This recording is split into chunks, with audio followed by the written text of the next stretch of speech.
Hello everyone, welcome to all report. मुझे उम्मीद है आप सभी का एएफबी और पीपीपी का एग्जाम बहुत ही अच्छा हुआ होगा। तो अगर आप कुछ एग्जाम इनमें से कोई एक पेपर क्लियर नहीं कर पाए हैं तो अब क्या होगा वो मैं आपको बताने वाली हूँ। तो देखिए, मान लीजिए कि आपके पीपीबी में आपके आ गए हैं 60 मार्क्स, मतलब अबव 50 एनीथिंग, ठीक है। एएफबी में आए हैं, एएफबी में आपका स्कोर है लेट्स से 46। तो जी हाँ, आपको एलआरएबी देना चाहिए।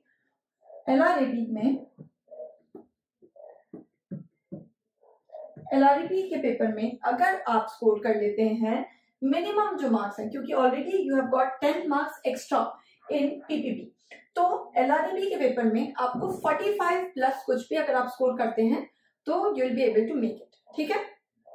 ये हो गई पहली बात। तो मोर देन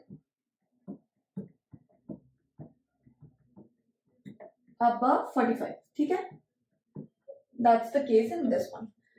अब कुछ लोगों का एक और डाउट आता है कि अगर हमने कोई मान लीजिए कि 40 से नीचे है तो फिर नहीं, एलआरएबी आपको नहीं बचा पाएगा, ठीक है। अगर आपके किसी सब्जेक्ट में 40 से नीचे हैं तो माय रिकमेंडेशन है कि आपको अगली बार पूरा फिर से देना ही पड़ेगा, ठीक है, क्योंकि एएफबी एंड पीपीबी के क्रेडिट आपके आगे ट्रांसफर होने वाले थे। अगर आपके एएफबी या पीपीबी में से किसी एक सब्जेक्ट में इनमें से किसी सब्जेक्ट में अगर आपके लेस देन 40 स्कोर किया आपने तो फिर कोई मतलब नहीं है एलआरएबी देने का और आप स्किप कर सकते हैं। नेक्स्ट अटेम्प्ट में आपको एक फ्रेश अटेम्प्ट की तरह ही अपेयर होना पड़ेगा। मैं ये तब कह रही हूँ जब अगर आपका एएफबी में, मान लीजिए मैं आपको केस बता देती हूँ, एएफबी में आपने स्कोर किया 46 और एलआरएबी देना चाहिए, यानी जब आपका पीपीबी का स्कोर जो है वो है 39, तो नहीं, आपको तब एलआरएबी नहीं देना चाहिए, ठीक है। इधर तक ये क्लियर है? चलिए ठीक है। अब हम देख लेते हैं कि और क्या केसेस हो सकते हैं, ठीक है। अगर आपने, ठीक है, ये इधर तक के जितना हमने अभी तक डिस्कस किया, मुझे उम्मीद है कि ये सारा क्लियर होगा। अब अगर मान लीजिए कि आपने, देखिए बेसिक फंडा जो हमें आईआरबीएफ के नोटिफिकेशन से पता चला वो क्या है कि एएफबी एंड पीपीबी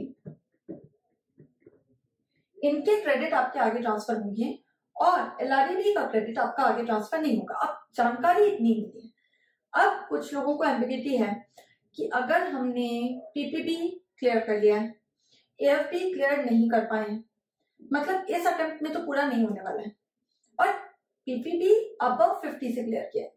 देखिए, अगर 45 प्लस है और एक में 40 से नीचे तो फिर तो सवाल ही नहीं उठता, आपको नया अटेम्प्ट ही देना पड़ेगा। लेकिन अगर आपकी पीपीबी में मान लीजिए कि 50 प्लस स्कोर है, एएफबी में आपका 40 से नीचे स्कोर है, ठीक है, 45 से नीचे कोई भी स्कोर है, तो अब लोग कंफ्यूज यहाँ हो रहे हैं कि क्या उनको एलआरएबी देना चाहिए या नहीं। तो देखिए, क्लैरिटी इधर पे नहीं मिली हुई है क्योंकि एलआरएबी का क्रेडिट आगे काउंट नहीं होने वाला है, और इस अटेम्प्ट में आप क्लियर, अगर आपके लेस देन 45 है तो इस अटेम्प्ट में आपका पूरा क्लियर भी नहीं हो सकता है। नहीं हो सकता है तो मतलब हम आगे ले जा रहे हैं क्रेडिट, और आगे ले जा रहे हैं तो एलआरएबी का क्रेडिट तो आगे जाने ही नहीं वाला है। तो जो इससे लगता है, जितना हमें जानकारी अवेलेबल है, उससे जो हमें समझ आता है वो ये है कि एलआरएबी का फायदा ना हो शायद। लेकिन वन मोर थिंग, क्योंकि इस मैटर पे क्लैरिटी नहीं है तो हम रिस्क ही होगा जो भी होगा, ठीक है। तो we have to take a chance. बहुत ज्यादा क्लैरिटी नहीं है, what it looks to us is कि आपको एलआरएबी का कोई फायदा नहीं मिलेगा। अगर आपने एएफबी क्लियर नहीं कर पाए, लेस देन 45 है, पीपीबी क्लियर कर लिए अबव 50 है, तो पीपीबी का क्रेडिट तो चला गया आपका आगे। लेकिन जो आप क्लियर नहीं कर पाए हैं वो आपको अगले अटेम्प्ट में देना है, प्लस आपको जो नए 3 सब्जेक्ट्स आएंगे वो देना है। एलआरएबी का नेक्स्ट अटेम्प्ट से रोल नहीं है, राइट।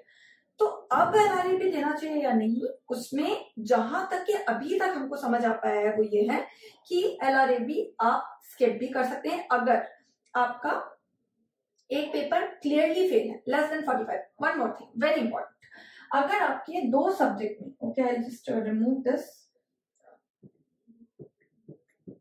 ओके यस, तो अगर आपके जो स्कोर हैं, आई होप विजिबल होगा प्रॉपर्ली, तो देखिए अगर आपके 2 सब्जेक्ट में आते हैं 45, एक में और एक में 46, तो yes still you can do something. क्या यहाँ पे आपके 5 मार्क कमाए हैं, यहाँ पे आपके 4 मार्क कमाए, that means you need 9 extra marks in LRAB। तो LRAB को क्लियर करने के लिए 50 जो चाहिए, plus you need 9 extra marks to clear the JIB exam in this attempt, तो मतलब आपको चाहिए है 59। ठीक है, तो ये ग्रेस मार्क का भी अगर आप एक अटेम्प्ट में, it's not the first attempt, एक अटेम्प्ट में तीनों एग्जाम दे रहे हो तो ग्रेस मार्क्स भी एप्लीकेबल होते हैं। मिनिमम 45 चाहिए एक सब्जेक्ट में एंड एग्रीगेट शुड बी 150, यानी तीनों का मिलाकर आपको 150 जो है वो टोटल आपका होना चाहिए, चाहे वो 49 एक सब्जेक्ट में हो, एक में 45 हो, और एक सब्जेक्ट में आपने पूरा कवर कर लिया है जो गैप है 6 मार्क का, तो वो भी क्लियर है। ठीक है, आई होप आप सभी के डाउट्स क्लियर हो गए होंगे। कोई और एडिशनल डाउट्स है तो आप कमेंट सेक्शन में लिख सकते हैं and we will try our best to address all your queries. Thank you so much.